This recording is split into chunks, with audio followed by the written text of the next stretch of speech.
여러분 안녕하십니까, 진성호입니다. 한동훈 법무부 장관이 더불어민주당을 다루는 솜씨는 익히 알려져 있습니다. 인사청문회 때부터 시작해서 대정부 질문, 상임위원회 전체 회의에까지 민주당 의원들이 질문을 했다가 바보가 되는 경우가 허다했습니다. 자, 민주당 의원들에게 한동훈이 유난히 강한 이유는 아주 품격 있게 말합니다. 점잖게 말합니다. 예의를 갖춰서. 그런데 약을 살살 올립니다. 얼마나 민주당 의원들이 하는 짓이 말도 안 되는 짓을 이 지에 대해서 점잖게 말하지만 뼈가 있습니다. 자, 오늘 민주당이 굉장히 황당한 짓을 했습니다. 공소시효가 대통령 선거는 9월 9일 이제 나흘 좀 남았습니다. 그런데 오늘 더불어민주당이 서영교 최고위원 등을 앞세워서 오늘 검찰에 윤석열 대통령을 선거법 위반 혐의로 고발했습니다. 오전만 해도 공수처에 윤 대통령을 고발하겠다고 방방 떴는데 알고 보니 공수처는 공직선거법 수사를 할 수가 없다는 것을 뒤늦게 깨닫고 검찰로 바꾼 겁니다. 아침부터 이렇게 망신을 당한 것은 그만큼 지금 민주당이 패닉 상태에 빠졌다는 반증이기도 합니다. 지금 내일 오전 10시 이재명 민주당 대표에게 검찰에 조사를 받으러 오라고 소환 통보를 하자 여기에 약이 오른 민주당이 아침부터 지금 계속 악수를 두고 있는 겁니다. 뭐 김건희 특별법을 만들고 뭐 특검을 하고 아무튼 지금 민주당은 이재명 하나 지키겠다고 지금 난리가 났습니다. 이런 가운데 이 국민의힘 권성동 원내대표는 민주당이 이재명의 인질이 되어가고 있다고 비판했습니다. 맞는 말 같습니다. 자, 그런데 오늘 이 국회 예결위에 출석한 한동훈 법무부 장관이 국민의힘 배현진 의원의 질문을 받고 아주 조리 있게 답했습니다. 배현진 의원도 깜짝 놀랐을 겁니다. 직접 검찰까지 찾아가 고발을 한 서영교 민주당 최고위원도 멘붕 상태에 빠진 것으로 보입니다. 그만큼 한동훈의 답변은 아주 정확하면서도 민주당의 현재 정체를 그대로 폭로하는 것 같았습니다. 오늘 대통령실도 이런 기자들의 질문을 받고 한마디로 정리해버렸습니다. 민주당은 지금 바보가 되고 있는 것 같습니다. 진성호의 융단 폭격 시작합니다. 더불어민주당을 융단 폭격합니다. 방송에 앞서 아직 진성호 방송에 구독자가 아니신 분은 붉은색 구독 버튼 눌러주십시오. 더 좋은 방송으로 보답하겠습니다. 자, 한동훈 장관 뭐라고 답했을까요? 자, 민주당이 윤석열 대통령을 고발한 것에 대해서 이렇게 한마디로 쫙 정리했습니다. 정치적, 상징적 의미로 하신 것 아닌가 생각한다.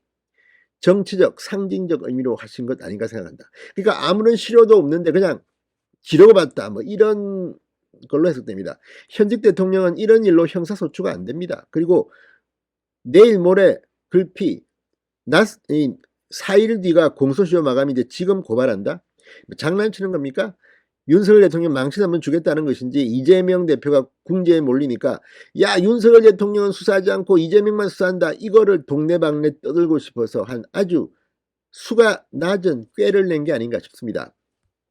한동훈 장관은 국회 예결위 전체회의에서 이 배현진 의원의 질문에 제가 이 사안을 잘 모르기 때문에 정확하게 말씀드릴 것은 아니다.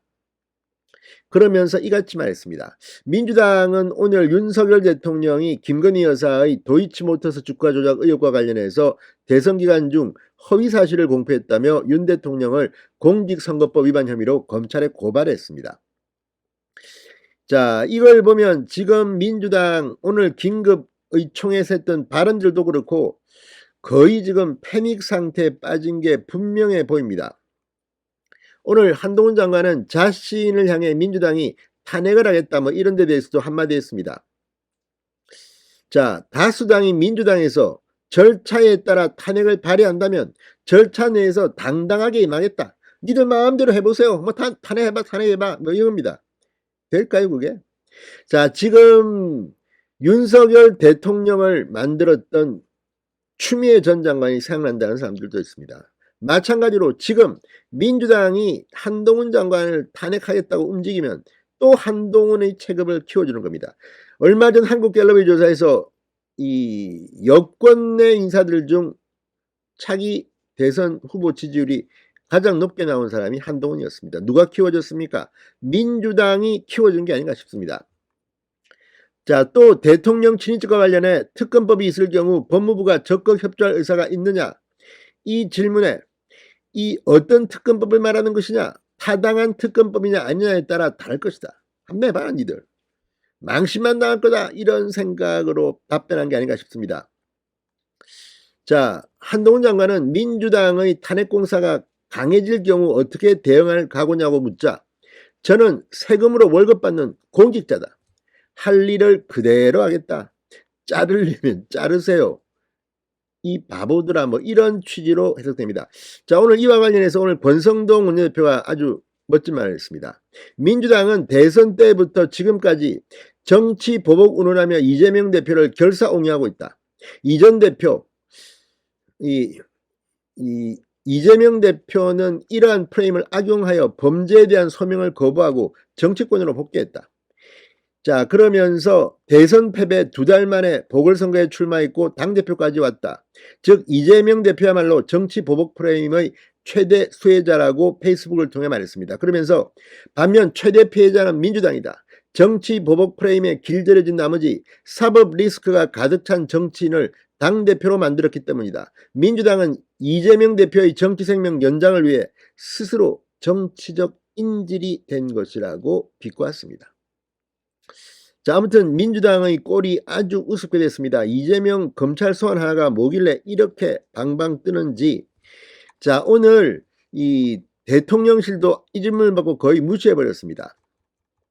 자, 대통령실은 이 국민의 생명과 안전을 지켜야 하는 최고 통수권자로서의 역할과 의무에 전념할 뿐이다. 민주당의 윤 대통령 고발에 대해서는 그냥 우리 무시해 이렇게 발언했습니다. 대통령실 고위 관계자는 오늘 브리핑에서 그 이상도 이하도 보탤 말이 없다고 잘라버렸습니다. 민주당이 점점 더 낙동강 꼬리알이 되어가고 있는 것 같습니다. 진성호의 윤단 폭격이었습니다. 여러분 감사합니다.